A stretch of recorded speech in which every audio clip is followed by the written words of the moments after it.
ವೀಕ್ಷಕರೇ, ಸುಪ್ರಭಾತ. ನೀವು ನೋಡ್ತಾ ಇದ್ದೀರಾ ನಿಮ್ಮ ನೆಚ್ಚಿನ ಅಚ್ಚುಮೆಚ್ಚಿನ ಏಕೈಕ ಧಾರ್ಮಿಕ ಕಾರ್ಯಕ್ರಮ ಶ್ರೀವಿನಾಯಕ ಜ್ಯುವೆಲರೀಸ್ ಮತ್ತು ಸಿಲ್ಕಾರಿ ಸರ್ಪಿಸುವ ಬೃಹತ್ ಬ್ರಹ್ಮಾಂಡ ಕಾರ್ಯಕ್ರಮಕ್ಕೆ ಪ್ರೀತಿಯ ಅತ್ಯಾತ್ಮೀಯ ಸ್ವಾಗತ, ಸುಸ್ವಾಗತ. ಸಂಸ್ಥೆ ಮನಸ್ಸನ್ನ ವಿಸ್ತಾರಗೊಳಿಸುವ ಒಂದು ವ್ಯವಸ್ಥೆ. ಹಾಗಾಗಿ ನಾವೆಲ್ಲರೂ ಸುಸಂಸ್ಕೃತರಾಗಿರ್ಬೇಕು. ಅದಕ್ಕೆ ಏನ್ ಮಾಡಬೇಕು? ಧರ್ಮ ಮಾರ್ಗದಲ್ಲಿ ನಡಿಬೇಕು. ನಮ್ಮೆಲ್ಲರನ್ನ ಧರ್ಮ ಮಾರ್ಗದಲ್ಲಿ ನಡೆಸಲಿಕ್ಕೆ ಎಂದಿನಂತೆ ನಮ್ಮ ಜೊತೆ ಇದ್ದಾರೆ ಶ್ರೀಯುತರು ಶ್ರೀ ಸಂಪೂರ್ಣ ಸನಾತನ ಧರ್ಮ ಸಂರಕ್ಷಣಾ ಸಮಿತಿಯ ಸ್ಥಾಪಕರು ಹಾಗೂ ಶ್ರೀ ಸಂಪೂರ್ಣ ವರಮಹಾಲಕ್ಷ್ಮಿ ಮಹಾಸಂಸ್ಥಾನದ ವ್ಯವಸ್ಥಾಪಕ ನಿರ್ದೇಶಕರು, ನಮ್ಮೆಲ್ಲರ ನಲ್ಮೆಯ ಗುರುಗಳು ಶ್ರೀ ನರೇಂದ್ರ ಬಾಬು ಶರ್ಮಾ ಗುರುಜಿಯವರು. ಗುರುಜಿ ನಮಸ್ಕಾರ. ನಿಮಗೆ ಬೃಹತ್ ಬ್ರಹ್ಮಾಂಡ ಕಾರ್ಯಕ್ರಮಕ್ಕೆ ಪ್ರೀತಿಯ ಸ್ವಾಗತ ಗುರುಜಿ. ನಮಸ್ಕಾರಮ್ಮ. ಗುರುಜಿ, ಇವತ್ತು ಗುರುವಾರ, ಹಾಗಾಗಿ ಗುರುಗಳಾಗಿ ನೀವು ಏನಾದ್ರೂ ವಿಶೇಷತೆಯನ್ನ ನಮ್ಮ ಮುಂದೆ ಇಡ್ತೀರಾ ಅಂತ ಗೊತ್ತು. ಇವತ್ತು ಏನೆಲ್ಲ ವಿಶೇಷತೆಯಿಂದ ತುಂಬಿದೆ ಈ ದಿನ ಗುರುಜಿ? ಎಲ್ಲ ವೀಕ್ಷಕ ಬಾಂಧವರಿಗೆ ಪರಿಪೂರ್ಣ ಸ್ವಾಗತ. ಜೀವನದಲ್ಲಿ ಪ್ರತಿಯೊಬ್ಬ ಮನುಷ್ಯ ನಾನು ಹೇಳೋದಾಗ್ಲಿ ಇನ್ನೊಬ್ರು ಹೇಳೋದಾಗ್ಲಿ ಅಂತಲ್ಲ, ಅವರವರಿಗೆ ಕರ್ಮ ಕಳೆದಿದ್ರೆ ಮಾತ್ರ, ಅವರವರ ಸಮಯ ಬಂದಾಗ ಮಾತ್ರ ಅವರವರು ಆ ದೇವರ ಕೈಂಕದಲ್ಲಿ ತೊಡಗ್ತಾ ಹೋಗ್ತಾರೆ. ನಾರಿಯ ಪ್ರಥಮ ಧರ್ಮ ಅಂತ ಶಂಕರಾಚಾರ್ಯರು ಹೇಳಿದ ಹಾಗೆ ಇವತ್ತಿನ ದಿವಸ ಶಿವ ದೀಪೋತ್ಸವವನ್ನು ಬಹಳ ಚೆನ್ನಾಗಿ ಆಚರಿಸ್ತಕ್ಕಂಥ ವಿಧಾನ. ಇದರಲ್ಲಿ ದತ್ತ ಚರಿತ್ರೆಯಲ್ಲಿ ಏನು ಹೇಳುತ್ತೆ? ದತ್ತಾತ್ರೇಯರ ಜಯಂತಿ ಅಂತ ಹೇಳುತ್ತೆ. ದತ್ತಾತ್ರೇಯ ಜಯಂತಿ ನಾಳೆ ನಾಡಿದ್ದು ನಡೀತಕ್ಕಂಥ ಒಂದು ಕಾರ್ಯಕ್ರಮದಲ್ಲಿ ಗುರುವಾರ ಗುರುಗಳ ಅನುಗ್ರಹ, ಇಂದೇ ಸಾಯಂಕಾಲ ದತ್ತಾತ್ರೇಯ ಜನನ. ಅವ್ರೇನು ಹೇಳಿದ್ರು? ಅನುಸೂಯಾದೇವಿಗೆ ವಿಶೇಷವಾಗಿ ಹುಟ್ಟಿರ್ತಕ್ಕ ಅಂಜನಾದೇವಿಗೆ ಹುಟ್ಟಿರ್ತಕ್ಕಂಥ ಆಂಜನೇಯ ಎಷ್ಟು ವಿಶೇಷವಾದ ಶಕ್ತಿ ತಗೊಳ್ರೋ, ಅನುಸೂಯಾದೇವಿಗೆ ಬಂದಿರತಕ್ಕಂಥ ಶಕ್ತಿ ಸಾಮರ್ಥ್ಯ ಮತ್ತಷ್ಟು ಹೆಚ್ಚಂತೆ. ಪಾತಿವ್ರತ ಜೀವನ ಅನ್ನೋದು ಎಷ್ಟೋ ಪಾತಿವ್ರತ ಶಿರೋಮಣಿಗಳು ಬಹಳಷ್ಟು ಜನ ಭಾರತ ದೇಶದಲ್ಲಿ ಹೆಣ್ಣಿಗೆ ಗೌರವ, ಕುಲಗೌರವ ಅಂತಕ್ಕಂಥದ್ದು ಪ್ರತಿಯೊಬ್ಬರಿಗೂ ಇರಬೇಕಾದ್ದು ಭಾರತ ಸಂಸ್ಕಾರದಲ್ಲಿ. ಅದಕ್ಕೆ ಭಾರತ ಪ್ರಥಮ ನಾರಿ ಧರ್ಮ ಅಂತ ಹೇಳಿರ್ತಕ್ಕಂಥದ್ದು ಆದಿಶಂಕರಾಚಾರ್ಯರು ಗುರು ಪರಂಪರೆಯಲ್ಲಿ ಹೇಳ್ಕೊಂಬಂದರು.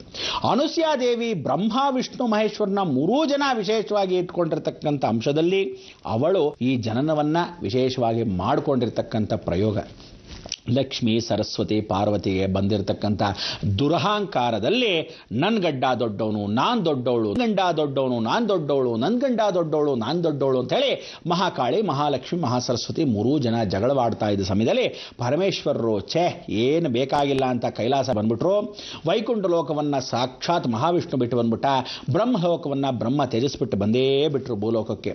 ಇವ್ರನ್ನ ಹುಡುಕೋದಾದ್ರೂ ಹೇಗೆ ಅಂತ ಪ್ರಾರ್ಥನೆಯನ್ನು ಮಾಡ್ಕೊತಾ ಇದ್ದ ಸಮಯದಲ್ಲಿ ಅನುಸೂಯಾದೇವಿ ಎಷ್ಟು ವಿಶೇಷವಾಗಿ ಪ್ರಾರ್ಥನಾ ಮಾಡ್ಕೊಂತಾಳೆ, ಎಷ್ಟು ಪತಿವ್ರತ ಧರ್ಮವನ್ನು ಆಚರಿಸ್ತಾಳೆ. ಆ ಪ್ರಾರ್ಥನೆ ಜೊತೆ ಅವಳಿಗಿರ್ತಕ್ಕಂಥ ಶಕ್ತಿ ಏನೋ, ಇಂಥ ಒಂದು ನಾರಿಯ ಬಗ್ಗೆ ಕೇಳಿದ್ವಿ, ನಾರದರ ಮುಖಾಂತರವಾಗಿ ನಾವು ನೋಡೇ ಬಿಡೋಣ ಅಂತ ಮಹಾ ಋಷಿಗಳಾಗಿ ಅವತರಿಸಿಕೊಂಡು ಬಂದಿರ್ತಂಥವರೇ ಸಾಕ್ಷಾತ್ ಬ್ರಹ್ಮ ವಿಷ್ಣು ಮಹೇಶ್ವರ ತ್ರಿಮೂರ್ತಿಗಳು. ಭೂಲೋಕಕ್ಕೆ ಬಂದು ಭಿಕ್ಷಾನ್ ದೇಹಿ ಚ ಪಾರ್ವತಿ ಮಾತಾ ಅನ್ನದೇವಿ ಅಂತ ಹೇಳಿದಾಗ ಆ ಮಾತಾ ಅನ್ನದೇವಿ ಯಾರು? ಅನ್ನಪೂರ್ಣೇಶ್ವರಿ ಸ್ವತಃ. ಪಾರ್ವತಿ ದೇವಿನೇ ಸ್ವತಃ ತಮ್ಮ ಶಕ್ತಿಯ ಅಂಶದಲ್ಲಿ ಆದಿಶಕ್ತಿಯ ಮೂಲವಾಗಿರತಕ್ಕಂಥ ಇವಳು ಈ ನಾಟಕಗಳನ್ನು ಜಗತ್ತಿಗೋಸ್ಕರ ಒಂದು ಕಥೆಯಲ್ಲಿ ಯಾಕೆ ಹೇಳ್ತಾರೆ ಅಂದರೆ, ಬ್ರಾಹ್ಮಿ ಮುಹೂರ್ತದಲ್ಲಿ ವಿಶೇಷವಾಗಿ ಬ್ರಹ್ಮಸ್ವರೂಪ, ಮಾಧ್ಯಾಹ್ನಿಕ ಮಹೇಶ್ವರ ಸ್ವರೂಪ, ಸಾಯಂ ಸಂಧ್ಯಾಕಾಲದಲ್ಲಿ ಸಾಕ್ಷಾತ್ ಮಹಾವಿಷ್ಣು ಸ್ವರೂಪ. ಅದಕ್ಕೆ ಮಹಾವಿಷ್ಣು ದಿವಾಕರ. ಅದಕ್ಕೆ ನಾವು ದಿವಾಕರ ಅನ್ನೋ ಸೂರ್ಯನಿಗೆ ಅಸ್ತವಾಗ್ತಂಥ ವಿಷ್ಣುವು ವಿಶೇಷವಾಗಿ ಶಾಂತಿಯುತವಾಗಿರ್ತಾನೆ. ಬ್ರಹ್ಮ ತೇಜಸ್ಸಲ್ಲಿ ಬ್ರಾಹ್ಮಿ ಮುಹೂರ್ತದಲ್ಲಿ ಬ್ರಹ್ಮನಿರ್ತಾನೆ. ಮಾಹೇಶ್ವರ ಸ್ವರೂಪ ರುದ್ರ ತಾಂಡವನಾಡ್ತಾನೆ. ಬೆಳಗಿನಕ್ಕಿಂತ ಮಧ್ಯಾಹ್ನದಲ್ಲಿ ಸಾಕ್ಷಾತ್ ಸೂರ್ಯನಾರಾಯಣ 12 ಗಂಟೆಗೆ ಮಠ ಮಧ್ಯಾಹ್ನ ಸೂರ್ಯಕಾಂತಿ ವಿಶೇಷವಾಗಿ ಪ್ರಜ್ವಲಿಸಿದಾಗ ಅರ್ಥ ಏನು ಅಂತ ಹೇಳುತ್ತೆ? ತ್ರಿಕಾಲ ಜ್ಞಾನ.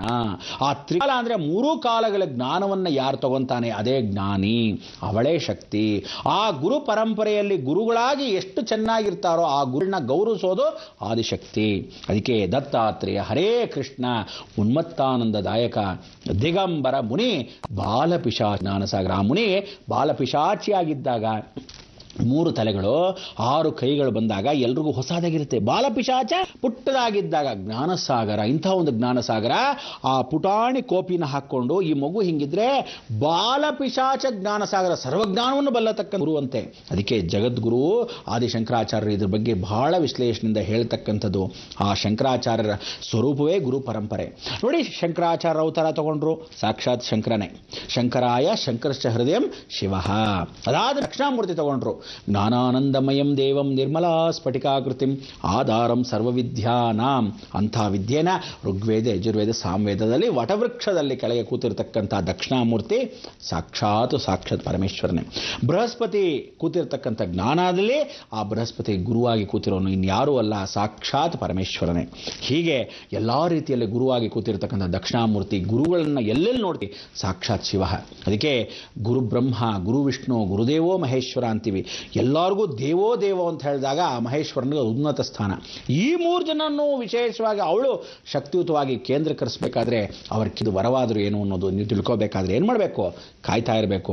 ಅವ್ರ ಭಿಕ್ಷೆ ಬೇಡಿದ್ದು ಏನು ಅಂತ ಕೇಳ್ಕೊಳ್ಳೋಕ್ಕೆ ನೀವು ಕಾಯ್ತಾ ಇರಬೇಕು. ತದನಂತರ ಅವಳು ಏನು ಮಾಡಿದ್ಲು ಅನುಸೂಯಾದೇವಿ ಅನ್ನೋದು ಈ ದತ್ತ ಚರಿತ್ರೆ ಇರ್ತಕ್ಕಂಥ ವಿಚಾರಗಳನ್ನು ತಿಳ್ಕೋಬೇಕು.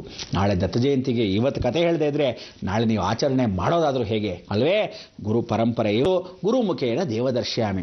ಇವತ್ತು ದತ್ತಾತ್ರೇಯನ ಸ್ಮರಣೆ ಮಾಡ್ಕೋಬೇಕು. ನಾಳೆ ಅನುಸೂಯಾದೇವಿಗೆ ಶುಕ್ರವಾರದಲ್ಲಿ ಸ್ಮರಣೆ ಮಾಡ್ಕೋಬೇಕು. ಆದಿಶಕ್ತಿಯ ಮೂಲ ದತ್ತಾತ್ರೇಯ ಜಯಂತಿ ಅಂತ. ಅದಕ್ಕೆ ವೀಕ್ಷಕರೇ, ತಾಳ್ಮೆ ಇದ್ರೆ ಮನುಷ್ಯ ಬಾಳ್ಯಾನು. ಅದಕ್ಕೆ ತಾಳಿದವನು ಆಳ್ಯಾನು ಅಂತ ಅವಾಗವಾಗ ದಿವ್ಯ ಹೇಳ್ತಿರ್ತಾಳೆ. ಆಯ್ತಾ ಕೂತ್ಕೊಳ್ಳಿ, ಈಗ ಬಂದೆ.